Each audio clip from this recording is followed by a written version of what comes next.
BJP 3, adik saya, Umam, Zaimul Umam, ada Gus Rosid, Sekjen, ada Mbah Wi, ini ada Mbak Janah, masih keluarga semua di sini. Saya diminta untuk tausiah merawat apa ini judulnya apa? Merawat persatuan dengan pembangunan. Sedikit cerita di beberapa polemik keilmuan.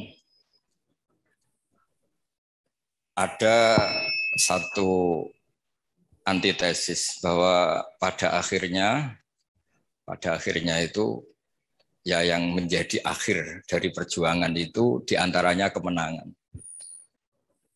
Di beberapa khazanah yang saya baca karena keilmuan itu yang saya tekuni. As-solahiyah atau al-mulkiyah la tunafis solahiyah. Jadi kemenangan baik dengan bentuk apapun, asal dengan cara yang baik, itu tidak berlawanan atau tidak menghilangkan status kesolehan. Jadi di antara sifat-sifat para nabi itu disebutkan Allah faqad ataina ala Ibrahimal kitaba wal hikmata wa atainahum mulkan azima. Jadi di antara sifat para nabi adalah diberikan mulkan azima. Diberikan kekuasaan yang besar. Tentu besar itu bisa dengan arti menang, tapi menang demi kebaikan. Di sini saya diantaranya pernah menulis al-intisar limadzahibi syekhina tentang pilihan-pilihan manhaj atau metode Mbah Maimun yang tentu bersanad sampai Wali Songo juga tentu sampai Rasulullah Shallallahu Alaihi Wasallam. Ada khazanah yang selalu dibaca kita di kitab Ihya yang berbunyi Ra'sul Akli Ba'daddin at-tawaddud ilan nas wastina'ul ma'ruf ila kulli barrin wa fajirin. Jadi setelah akal kita mengantarkan iman kepada Allah Ta'ala, tugas kita sebagai manusia itu berperilaku simpatik at-tawaddud ilan nas. Ya. Saya ulang lagi ya. Kita punya akal. Akal kita, kecerdasan kita untuk merumuskan, mengantar kita menemukan Tuhan, menemukan Allah, menemukan Tuhan yang Maha Esa. Kedua, at-tawaddud ilan nas. Akal kita kerahkan, kita pakai untuk supaya kita ini berperilaku simpatik. At-tawaddud ilan nas. Karena awal orang ikuti kita itu kalau simpatik dengan kita. Dulu kita sering dengar cerita-cerita kuno, kalau orang merebut kerajaan itu ya lewat kesaktian. Bahkan cerita-cerita kuno itu kalau antar orang sakti ingin menguasai perempuan yang cantik itu juga adu kesaktian sampai ada yang meninggal. Lalu era modern di seluruh tren dunia itu ditemukan sistem kompetisi yang sehat. Sehingga yang menang itu aturan mainnya ditentukan. Entah dipilih secara mayoritas, entah dengan kualifikasi apa, tapi yang jelas itu dihindari safkud dima, yang namanya pertumpahan darah. Jadi itu yang paling lama yang kita ikuti.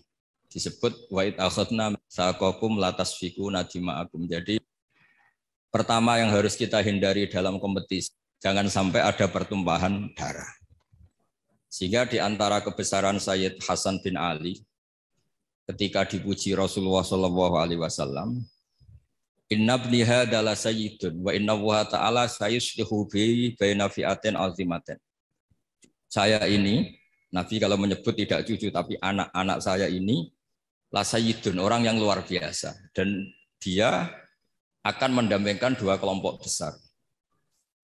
Sehingga damai ini yang kita cari, termasuk kalau saya maknai kenapa dulu Mbah Maimun berpolitik, keluarga kami ya, bapak saya, Pak D. Taifur, Mas Arwani, Sekjen itu juga berpolitik. Itu bukan masalah politik sebagai rebutan kekuasaan, tapi sebagai bahwa kompetisi dengan cara yang menghindari pertumpahan darah. Kita punya cara untuk seni ya, kalau boleh dibahasakan seni merebut kekuasaan tapi menghindari pertumpahan darah. Ini penting. Jadi kata kuncinya itu hindari safkud dima, pertumpahan darah. Karena islah atau musolahah atau berdamai itu adalah sifat yang Rasulullah Shallallahu Alaihi Wasallam memuji cucunya atau disebut anaknya yuslihu baina dan azimaten. Jadi bekerja untuk perdamaian itu diantara caranya dibikinlah cara kompetisi yang sehat, mendirikan partai terus aturan yang menang begini dan yang kalah harus legowo, terus yang menang dijaga oleh konstitusi itu aturan-aturan yang disahkan oleh kaidah-kaidah usul fikih kita. Terus wastinaul ma'ruf ila kulli barrin wa fajirin. Dan berbuat kebaikan pada orang baik maupun orang tidak baik, fajir. Kita tahu dalam kaidah sosiologi al-insan abdul ihsan, manusia itu pasti budak kebaikan.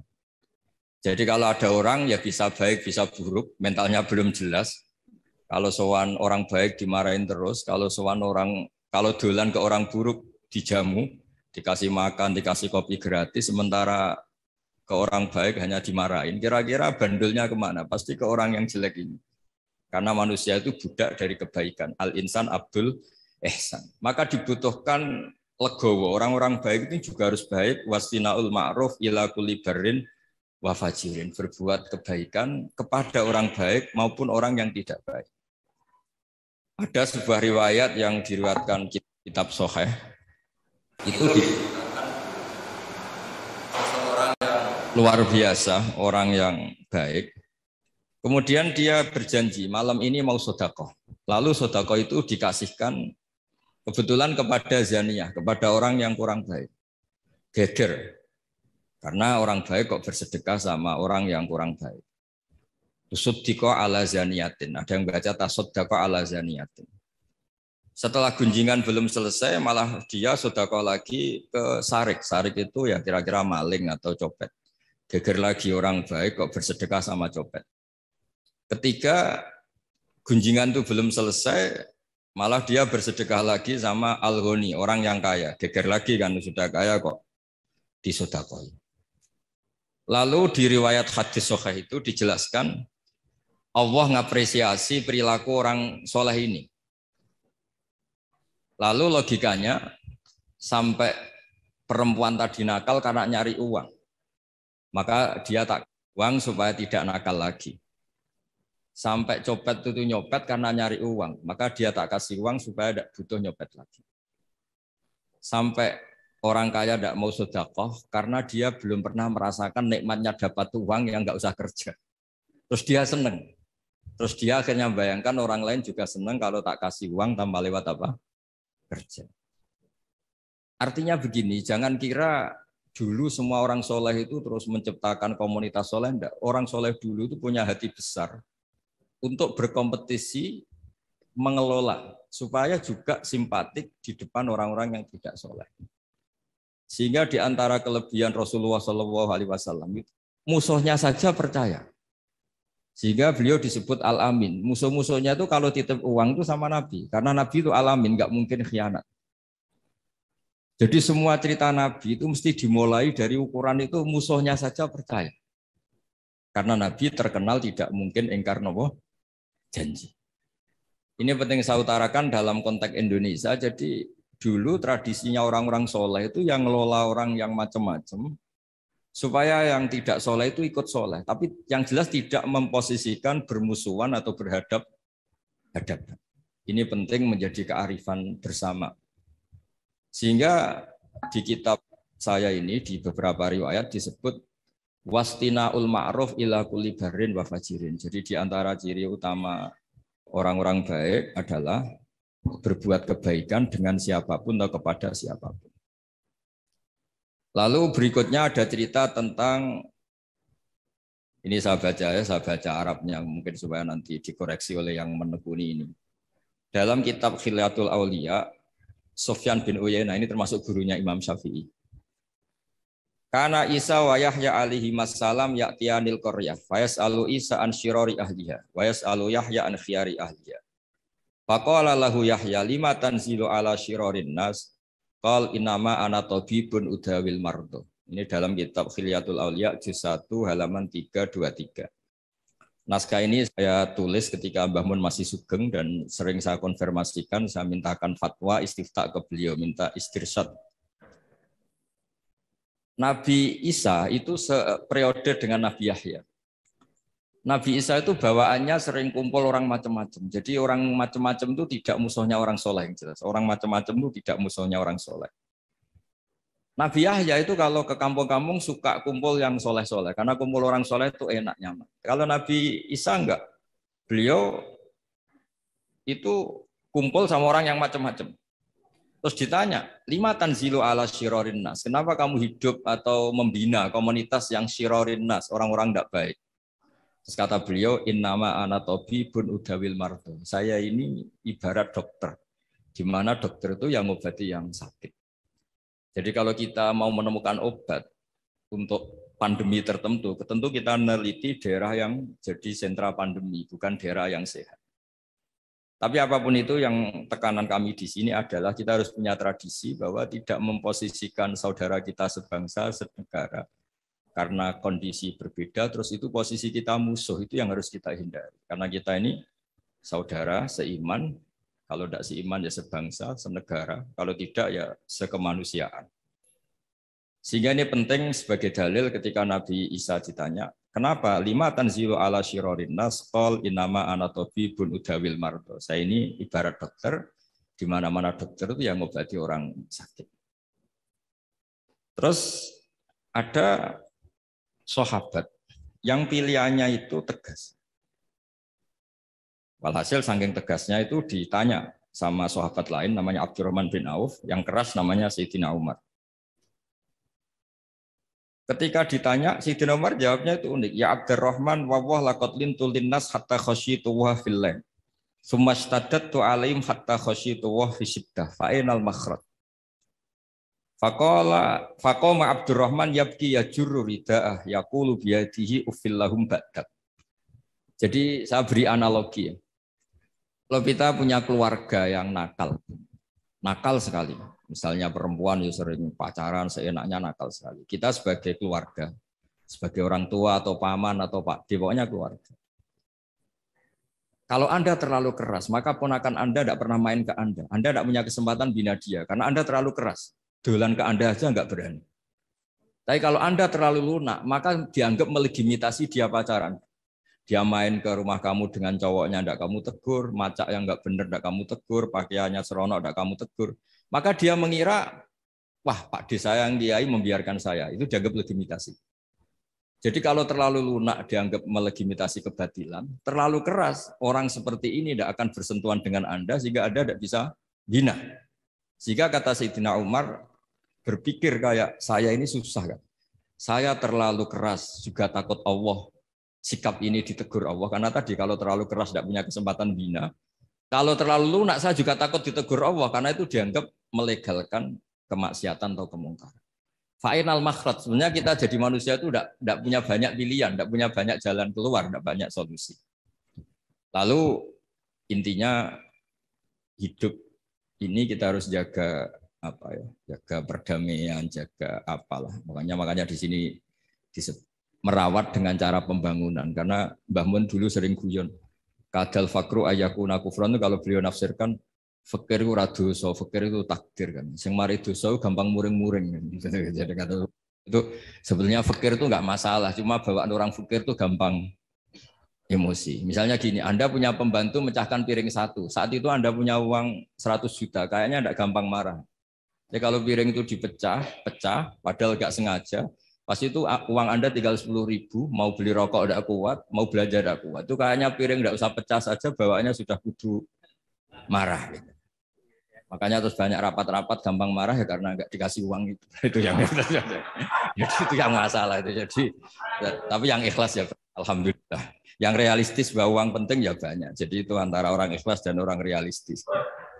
Tapi apapun itu dari cerita-cerita di kitab ini atau khazanah-khazanah ini, semua perilaku orang-orang dulu, Nabi Isa, para wali songo, para guru-guru kita, ya utamanya Kiai Haji Maimun Zubair yang didikannya tentu membentuk saya, Kiai Haji Mustafa Akil membentuk semua teman-teman yang alumni, itu tidak ada tradisi menganggap orang yang beda dengan kita ini musuh. Ini penting karena memang bapak saya dulu kalau ngandani saya itu, Kiai itu bengkel, nak rawani dandani sepeda rusak ora usah jadi kiai gitu. Jadi kiai itu bengkel, kalau nggak nerima motor rusak ya nggak usah jadi bengkel, jadi dealer saja, jual yang baik tok gitu. Jadi ini penting saya utarakan sehingga sebetulnya memang beragama ya, menjaga kemajmukan, menjaga Indonesia itu harus berhati besar.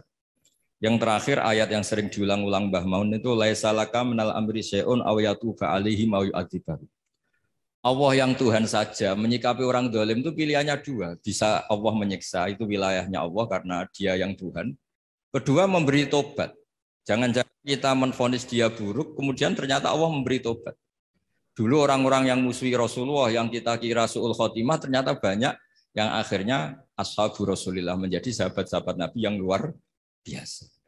Dulu perang Uhud, Nabi kalah itu karena panglima mereka itu Khalid bin Walid. Tapi akhirnya Khalid bin Walid itu masuk apa? Islam dan menjadi panglima yang luar biasa. Sayyidina Umar dulu musuhi sekali sama Nabi. Dan dia ketemu Nabi itu mau niat bunuh, tapi itu awal dari dia masuk Islam. Dia mau bunuh Nabi, terus ketemu temannya. Kamu kemana? Saya nyari Muhammad. Karena dia merusak agama kita, kata Umar. Tidak usah nyari Muhammad, adik kamu sekarang sudah ikut aliran. Ya, zaman itu disebut ikut agama Muhammad. Setelah ke adiknya, ternyata adiknya baca Quran sama suaminya. Kemudian itu menjadi awal Islamnya Sayyidina Umar. Kita tidak pernah tahu. Awal Islamnya Umar itu setelah ingin mencari Nabi, ingin membunuh Nabi. Tapi ketemu temannya, terus diingatkan adiknya sudah Islam, dijemput, kemudian malah akhirnya dia masuk Islam. Khalid bin Walid itu dalam banyak khazanah disebut, dia masuk Islam itu karena melihat orang Islam kalah. Dia dengar-dengar, ya memang dengar, kalau Rasulullah itu pesan jangan pernah kamu keluar dari gunung. Setelah turun dari gunung, akhirnya orang Islam kalah. Itu Khalid bin Walid terus dia awalu, kata beliau, pertama yang menjadikan saya Islam itu gara-gara peristiwa itu. Ini orang luar biasa. Sahabatnya saja kalau melanggar aturannya ditegur Allah, diberi sanksi. Apalagi orang lain. Terus dia kepikiran akhirnya masuk Islam. Jadi Mbah Mun berkali-kali bilang, Allah yang Tuhan saja, yang otoritas segala di tangannya itu, kemungkinan memperlakukan orang zalim itu bisa memberi tobat atau menyiksa. Kenapa kita semangat kita hanya membayangkan orang zalim itu disiksa, padahal bisa saja Allah memberi tobat. Begitulah yang dilakukan Rasulullah SAW ketika melihat orang yang sangat buruk lah perilakunya sama Rasulullah. Nabi malah berdoa, wa mahdi qaumi fa innahum la ya'lamun. Doakan kaum saya ya Allah karena mereka seperti itu karena tidak tahu. Jadi saya mohon ya merawat untuk kemajuan, merawat kemajmukan untuk kemajuan itu ya kira-kira gitulah. Orang kalau hak kemanusiaannya tersampaikan, hak-haknya sebagai warga kesampaian, hak-hak sebagai warga negara juga kesampaian. Insya Allah disuruh atau diminta melaksanakan kewajiban juga mau. Kita tidak perlulah tahu urutannya, diberi haknya dulu baru diwajib-wajibkan apa diwajib-wajibkan dulu baru diberi haknya. Itu nanti kalau debat terus selesai. Yang jelas saya mohon semuanya biasa mendengar. Saya sering ditanya, Gus kok jarang datang di rapat-rapat penting. Saya mesti bilang analogi gini, kalau ada menteri rapat ketahanan pangan, ya bagus. Tapi yang Pak petani-petani tidak usah rapat nanam padi, itu sudah di atas rapat tuh. Karena barokahnya nanam padi otomatis ada ketahanan apa? Pangan. Daripada rapat terus tapi nggak pernah nanam padi. Ada rapat mempertahankan mazhab ahli sunnah wal jamaah rapat terus. Saya tidak pernah rapat tapi baca kitab terus tentang ahli sunnah wal jamaah. Nah, makanya ini ada Bahwi rapat terus kemajuan P3. Tapi tidak pernah turun ke bawah. Orang mau P3 sing didelok ya kiai-kiai itu. Kiai ini P3 melu P3. Bukan karena hasil rapat. Ini kebuatan gojol lagi biasa mawon. Maksudnya cara kula niku ya sing rapat nggih monggo, tapi sing langsung aksi nggih monggo. Karena ya tadi dalam dakwah itu pilihannya banyak. Saya kira demikian ini khazanah yang saya terima ya, saya serap dari ajaran-ajaran Kiai Haji Maimun Zubair. Memang beliau itu sering cerita gimana menghadapi orang-orang yang beda pendapat, beda kultur, supaya kemajmukan ini terjaga secara baik. Karena kalau sudah terjaga secara baik, itu kita bisa hidup damai karena di antara ciri kita adalah memang dari dulu-dulunya, saya ulang lagi, dari dulu-dulunya kebaikan itu harus kita jaga. Masyhur itu di hadis-hadis tentang hakul jiron, ada tetangga yang punya 3 hak kata Rasulullah, yaitu dia tetanggamu, dia seagama dengan kamu, dia keluarga kamu. Berarti punya berapa? 3 hak. Ada yang punya 2 hak saja. Dia seagama dengan kamu, dia tetanggamu. Tapi dia tidak sedarah sekeluarga dengan kamu. Ada 1, tapi tetap punya hak. Yaitu dia tetangga kamu, senegara dengan kamu. Tapi ya tidak keluarga kamu, ya beda dengan agama dengan kamu. Tapi tetap punya 1 hak. Dan semuanya ajaran kita adalah waqulu linnasi husna. Jadi saya kira demikian. Mohon maaf. Assalamualaikum warahmatullahi wabarakatuh.